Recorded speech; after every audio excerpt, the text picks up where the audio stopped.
1947. A displaced persons camp near Munich. Barbed wire ringed the perimeter. Watchtowers, some still standing from the camp's previous purpose, stared down at rows of barracks. From a distance, an American soldier arriving by jeep could be forgiven for thinking it was still a concentration camp. From inside, the difference was immense, and yet, to many, insufficient. The gates were open inward, not locked from without. The guards wore American uniforms. The people behind the wire were not prisoners but displaced persons, DPs, waiting for a future that had not yet been defined. Into this charged space walked Dr. Friedrich H., age 38, carrying a worn leather doctor's bag and his Wehrmacht discharge papers folded too neatly in his pocket. On his greatcoat, he had carefully removed the shoulder boards, the eagle, every insignia. But the cut of the cloth still betrayed its origin. As he crossed the gate, he wrote later, "They look at my uniform buttons as if they are skulls. I mend bodies my country tried to erase." The camp population was mostly Jewish survivors from Poland, Hungary, Lithuania. They carried numbers tattooed on their forearms, scars from experiments, beatings, malnutrition. The UNRRR, United Nations Relief and Rehabilitation Administration, ran the camp with a handful of international doctors and nurses. It did not have enough of them. So it used what Germany had left: local hospitals, German laboratories, and German doctors whose wartime record looked clean enough on paper. Friedrich was one of those men. On a form he was Wehrmacht Medical Corps, no party rank, no SS affiliation. In the eyes of many in the camp, he was something simpler and more damning, a German doctor.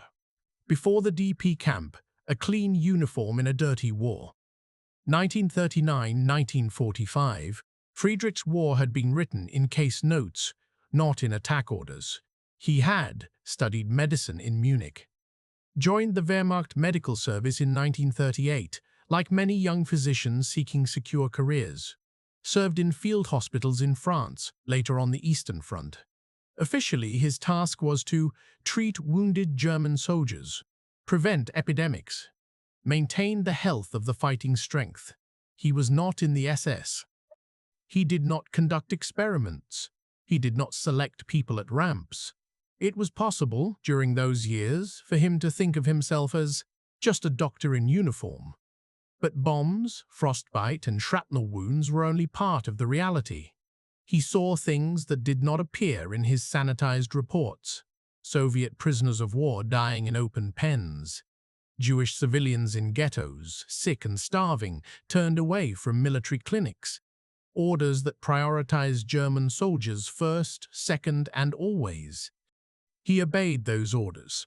Sometimes he bent them slightly, slipping extra bandages to a civilian, writing a requisition that overstated German needs to cover a few non-Germans. He did not refuse the system. He adjusted himself to it. By 1944–45, as the Wehrmacht retreated, his field hospital processed a constant stream of casualties. He patched broken bodies, sent some back to the line, watched others die on tables. His sense of professional pride remained intact. His sense of moral responsibility did not. Capitulation and the medical post-mortem, May 1945. The war ended in capitulation and silence. German medicine faced its own reckoning. The Nuremberg doctor's trial would soon expose experimentation without consent, mass sterilizations, euthanasia programs. Friedrich was not among those indicted. He was, by the categories the Allies used, entlastet, cleared of major guilt. In denazification questionnaires, he answered, party membership, numbership, number, knowledge of medical crimes, rumors only.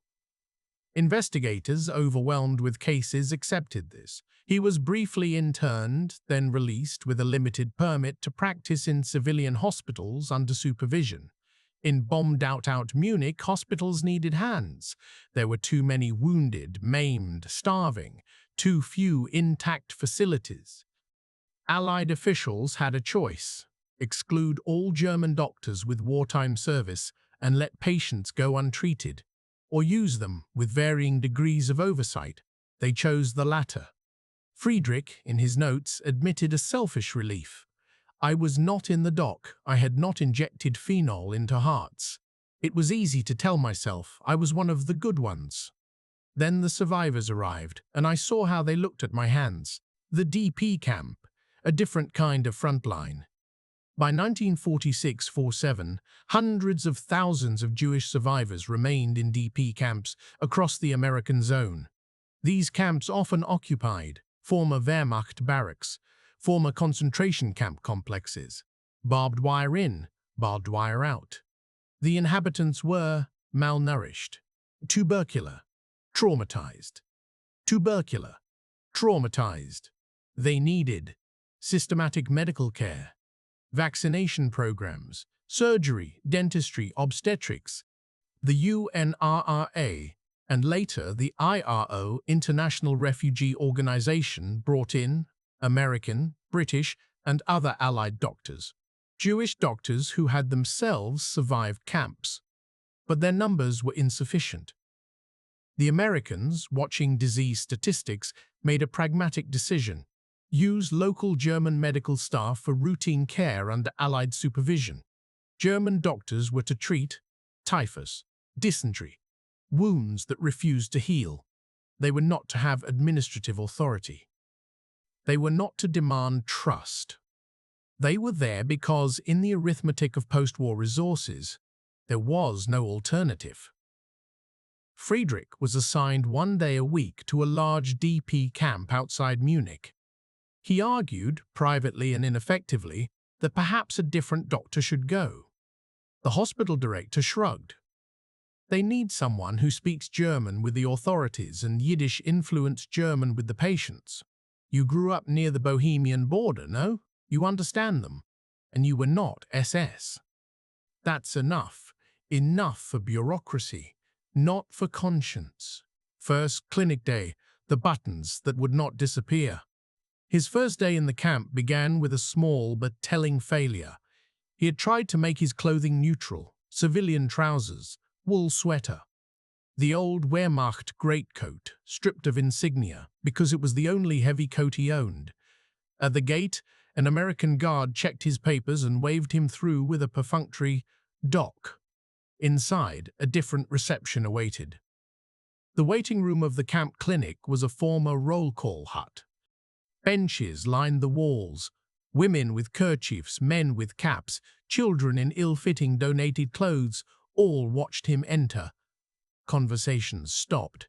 Eyes dropped to the floor, then snapped back up. A murmur rose in Polish, Yiddish, Hungarian. He caught single words. Deutsche Arzt. German doctor. Soldat. Soldat. Soldat. Soldat. Schone she. Schone she. Schone. Schoch. Sputtons on his coat. Standard army issue. The eagles scratched off, but the metal shape unmistakably military. He felt suddenly naked despite the fabric. He could have turned and left. He did not. He put his bag down, removed the coat, hung it deliberately on a peg as if shedding a skin, and said in careful Yiddish-flavored German, "I am here to treat whoever needs help. You do not have to trust me. You only have to tell me where it hurts." No one applauded this speech. But a mother with a coughing child stepped forward. Pragmatism once again overruled hatred. Bodies as medical reports of a crime. Day after day, week after week, he saw bodies that read like indictments.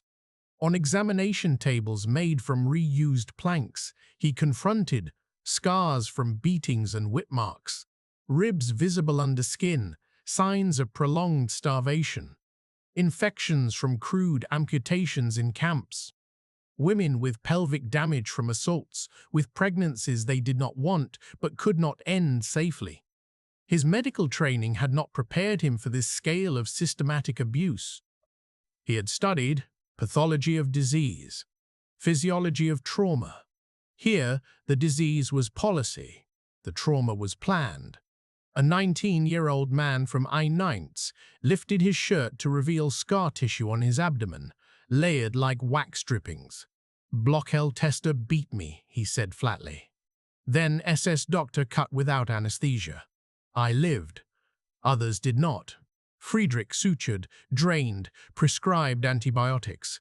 He explained clinically what he saw. Inside, he wrote, "Every scar is a document."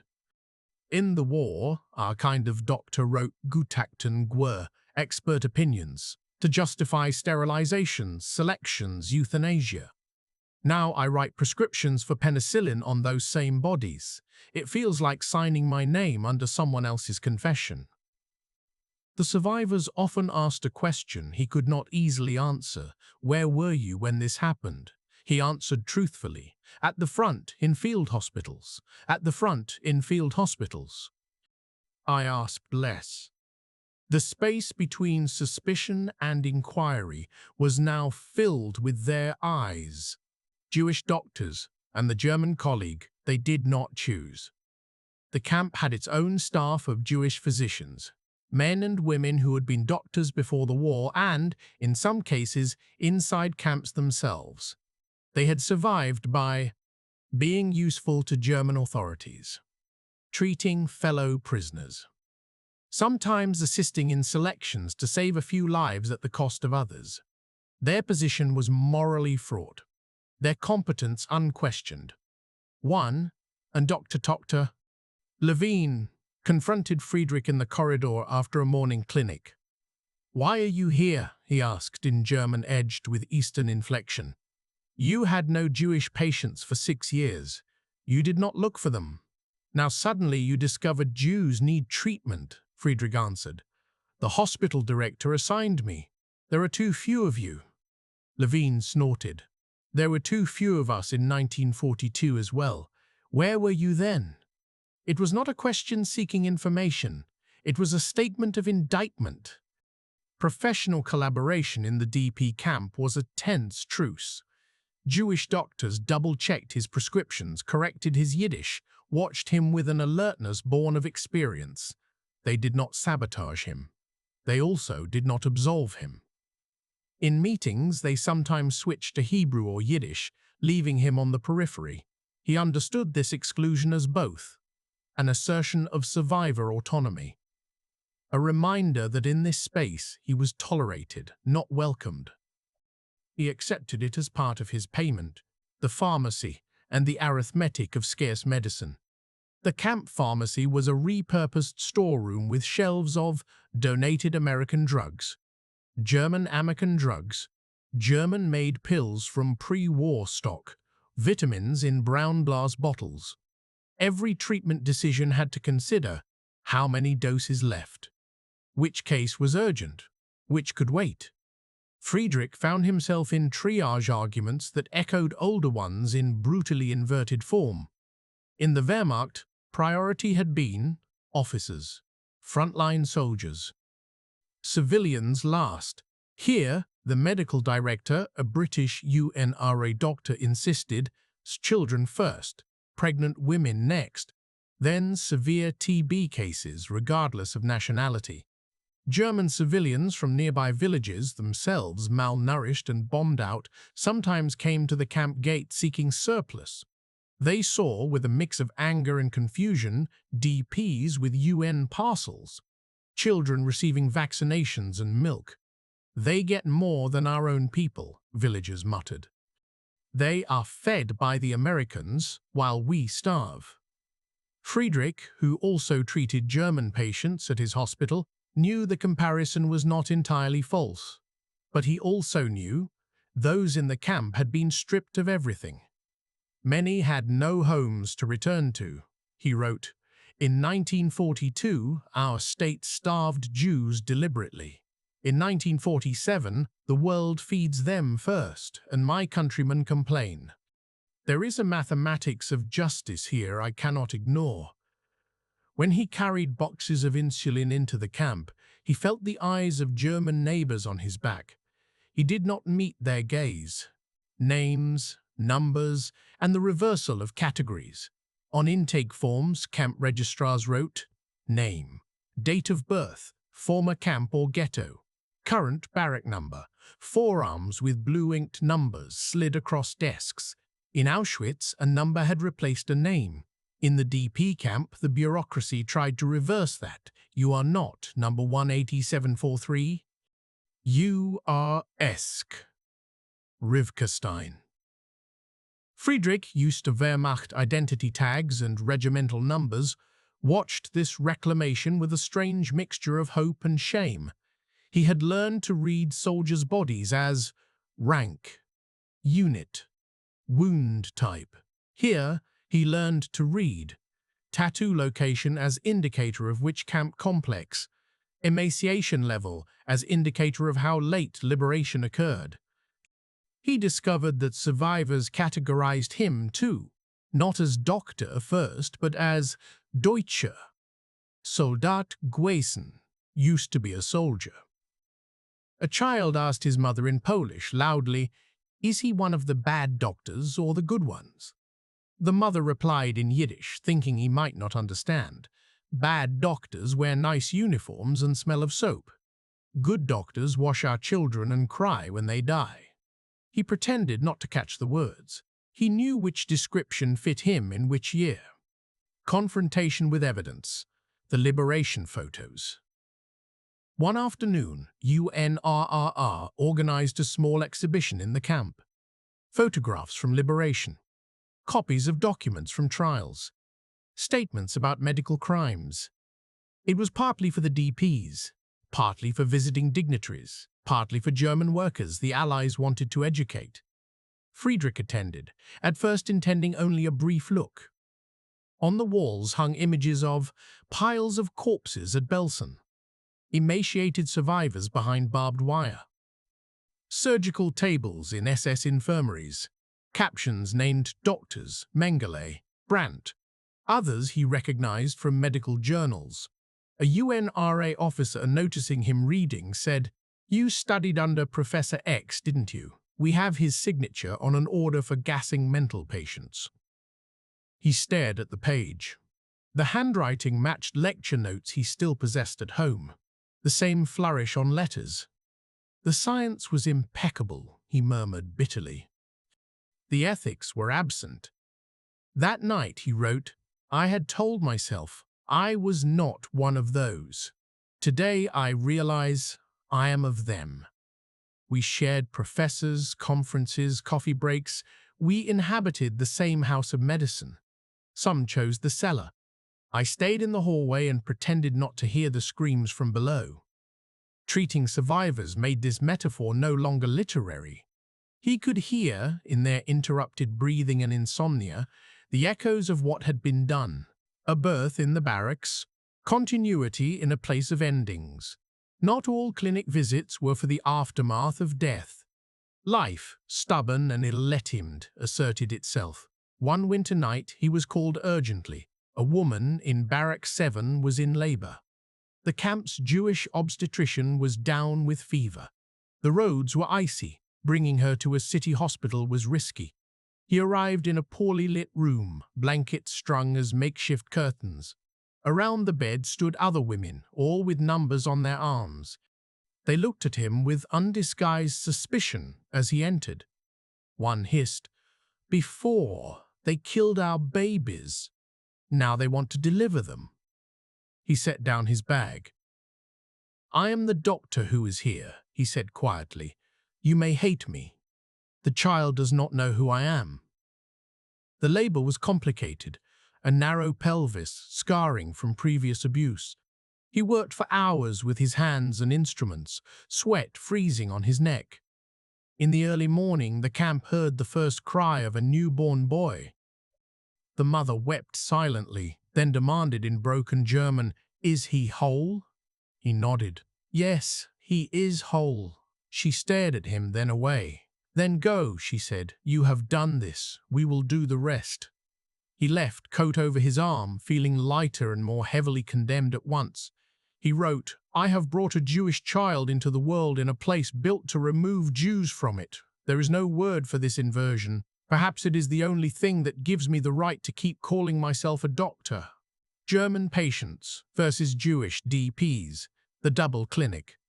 On other days, he treated German civilians, children with rickets, old people with untreated wounds from air raids, former soldiers with amputations and phantom limbs. They came with their own losses and grievances. Some grumbled when they heard he worked in a DP camp. Why waste your time there? They will all leave for America or Palestine soon. We are the ones staying. He did not tell them that many DPs were stuck in bureaucratic limbo, that some would remain in Germany for years, too traumatized or unwanted elsewhere. He noticed how easily Germans framed the DPs as temporary, foreign, separate from us, despite passports that would later name some as German citizens. Between two waiting rooms, one in a city hospital, one behind barbed wire, he felt like a shuttle moving between incompatible narratives of suffering. In one, Germans were bombed, expelled, occupied. In the other, Jews were gassed, experimented on, reduced to numbers. He resisted the temptation to weigh these against each other in some obscene moral balance. His job, he reminded himself, was simpler and more impossible, to treat whoever sat in front of him, without turning their wounds into arguments. The question that had no prescription: why? At the end of many consultations, survivors asked a question outside any medical curriculum. Doctor, why did this happen? They did not mean why their blood pressure was high or their lungs scarred. They meant, why had doctors abandoned the oath to do no harm? Why had neighbors denounced neighbors? Why had neighbors denounced neighbors? Why had the world allowed this? Friedrich could have resorted to tropes. It was war. We did not know. A small group of fanatics led us astray. These were lines he heard often from colleagues. In the camp, they evaporated under survivors' gaze. He began answering differently. I can tell you how, which papers were signed, which orders given, which theories taught. Why, I do not know. If theories taught, why, I do not know. If I ever say I do, I will be lying to you. It did something else. It placed him, clearly, not among those who claimed innocence. He admitted bewilderment and complicity in the same breath. For a few, this opened a narrow channel of human connection. One elderly man, rolling down his sleeve to cover his number, said, "At least you do not lie as well as heal. Perhaps that is a beginning." Leaving the camp, carrying it home. By 1949-50, the DP camp population dwindled. Many had emigrated to the United States, Canada, Israel. Others integrated, reluctantly, into West German society. The camp closed. Barracks were torn down or repurposed again, this time perhaps as warehouses or training centers for the new German police. Friedrich's assignment ended. He returned full-time to hospital work in Munich, later opening a small practice. From the outside, his life came to resemble that of many West Germans in the 1950s, modest prosperity. A car. Children. Inside, he carried a private archive, the faces of those he treated, the words they had hurled at him. The birth cries and death rattles in barracks under Allied guard. He kept his old Wehrmacht coat in a trunk and never wore it again. He kept his camp notebooks in a different drawer, one that he opened often and showed to almost no one. When students asked, years later, about the Nazi period, he spoke generally of war and collapse. He rarely mentioned the DP camp, perhaps because, in that place, ambiguity had stripped away excuses in a way peacetime did not.